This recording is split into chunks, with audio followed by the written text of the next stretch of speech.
இன்னொரு முக்கியமான விஷயம் பத்தி இந்த நேரத்தில் பதிவு செய்ய விரும்புகிறேன். அறநிலையத்துறையின் அசையும் மற்றும் அசையா சொத்துக்களின் வருவாய் அதன் புனிதமான நோக்கத்திற்கு மட்டுமே பயன்படுத்தப்படும் அப்படின்னு ஆளுநர் உரையில் இடம்பெற்றிருக்கு.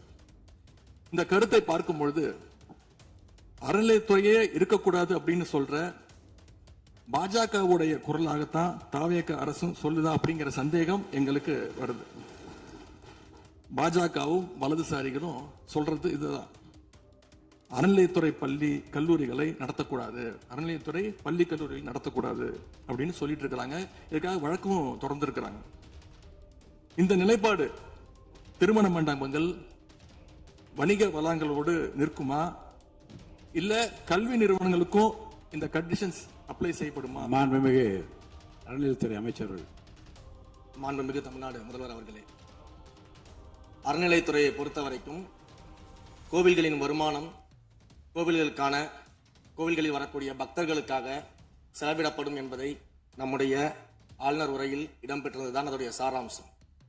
இன்னொன்று, சமீபத்தில் வெளியிடப்பட்ட திருமண மண்டபங்கள் மற்றும் வணிக வளாகங்கள் அந்த பணிகள் துவங்கப்படாத பணிகள் நிறுத்தப்பட்டது என்பது இந்த பணிகளை பொறுத்த வரைக்கும் நாம் ஆராய்ந்த வரைக்கும் அந்த கோவில்களில் பொதுமக்களுக்கு தேவையான அடிப்படை வசதிகள், பொதுமக்களுக்கு தேவையான தங்குமிட வசதிகள், பொதுமக்கள் பக்தர்கள் வரப்போது அவர்களுக்கு தேவையான அடிப்படையிலான கழிப்பறை வசதிகள் போன்ற இந்த வசதிகளை மேம்படுத்துவதை காட்டிலும் இவர்கள் கமர்ஷியலாக கோவில்களுக்கு திருமண மண்டபங்கள் கட்டுவதிலும் வணிக வளாகங்கள் கட்டுவதிலும் அதன் மூலமாக வருவாய் ஈட்டுவதை மட்டுமே குறிக்கோளாக வைத்துக் கொண்டு இந்த திட்டங்களை துவங்கியதன் காரணமாக மேலும் அதன் மீது பல்வேறு நீதிமன்ற வழக்குகள் ஸ்டே ஆர்டர்ஸ் இருப்பதனால நாம் அதையெல்லாம் ரத்து செய்து அறிவிச்சிருந்தோம்.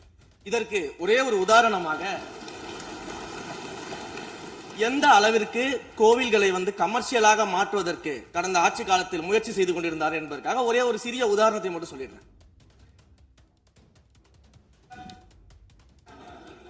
அருள்மிகு குன்னூரில் இருக்கக்கூடிய அருள்மிகு விநாயகர் திருக்கோயில், ஏறத்தாழ அந்த கோயில்கள் இருந்து கோயில் நிதியை பயன்படுத்தி 10 கோடி ரூபாய்க்கு 10 கோடி ரூபாய் மதிப்பில ஒரு மல்டி லெவல் கார் பார்க்கிங் வசதியை அந்த கோயிலுக்கு ஏற்படுத்துவதற்கான திட்டத்தை இந்த அரசு அனுமதித்திருக்கிறது. இதற்கு முன்னால் இருந்தக்கூடிய அமைச்சர் அவர்கள் அதை அறிவித்திருக்கிறாங்க. அந்த கோயில்ல ஒட்டுமொத்தமாக மாதத்திற்கு வரக்கூடிய பக்தர்களின் எண்ணிக்கையே 500 தான் ஆவரேஜா. அதே போல அந்த கோவில்களுக்கு அடிப்படையில கழிப்பறை வசதி கூட கிடையாது. இது மட்டும் இல்ல, குன்னூர் மற்றும் உதகையை சுற்றி இருக்கக்கூடிய அனைத்து பகுதிகளிலும் இருக்கக்கூடிய 50 கோவில்கள்ல பேசிக்கா இருக்கக்கூடிய டாய்லெட் ஃபெசிலிட்டிஸ் கூட அங்க இருக்கக்கூடிய கோயில்களுக்கு கிடையாது. அப்படிப்பட்ட இடங்கள்ல கோயில் நிதியை பயன்படுத்தி எதற்காக மல்டி லெவல் கார் பார்க்கிங் தேவைப்படுது? அப்ப இது கமர்ஷியல் திட்டங்கள் இல்லையா? கோவில் நிதியை இப்படி கமர்ஷியலாக பயன்படுத்துவதற்கு எதிராக தான் நாம இந்த திட்டங்களை எல்லாமே தடுத்து இந்த திட்டங்கள் தேவையில்லை, அதற்கு பதிலாக நம்முடைய அரசாணையிலே வெளியிட்டிருக்கிறோம். மிக தெளிவாக கடைசி வரியை படித்து பார்த்தால் எல்லாருக்கும் தெரியும். இந்த கோவில் நிதியை பயன்படுத்தி கோவிலும் பக்தர்களும் பயன்பெறக்கூடிய வகையில மாற்று திட்டங்களை உருவாக்கும் வரியை நம்ம மென்ஷன் பண்ணியிருந்தோம். எந்த இடத்திலேயுமே மக்கள் பயன்படக்கூடிய கல்வி நிலையங்களையோ இல்ல இது போன்ற மருத்துவ வசதிகளையோ நாம செய்து தர மாட்டோம்னு சொல்லல. இன்னும் சொல்ல போனா கடந்த 5 ஆண்டுகள்ல ஒன்றிய அரசின் நிதி உதவியோடு பழனியில பாத்தீங்கன்னா ஒரு சித்த மருத்துவமனை கட்டுவதற்கான நிதி உதவியை ஒன்றிய அரசு தருவதற்கு தயாராக இருந்தது.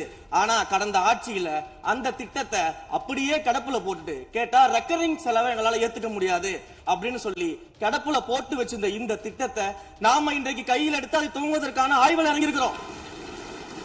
அப்ப எந்த இடத்திலையுமே மக்கள் பயன்பெறக்கூடிய திட்டங்களை நாம தடுக்கவும் இல்லை, நாம யாருக்கும் பி டீமாக இருந்து வேலை செய்ய வேண்டிய அவசியமும் இல்லை. கோயில்களின் நிதியை ஒரு காலமும் கமர்ஷியலாக பயன்படுத்த வேண்டிய அவசியமும் மாண்புமிகு தமிழ்நாடு முதலமைச்சர் தலைமையிலான தமிழக வெற்றி கழகத்தின் ஆட்சிக்கு தேவையும் இல்லை.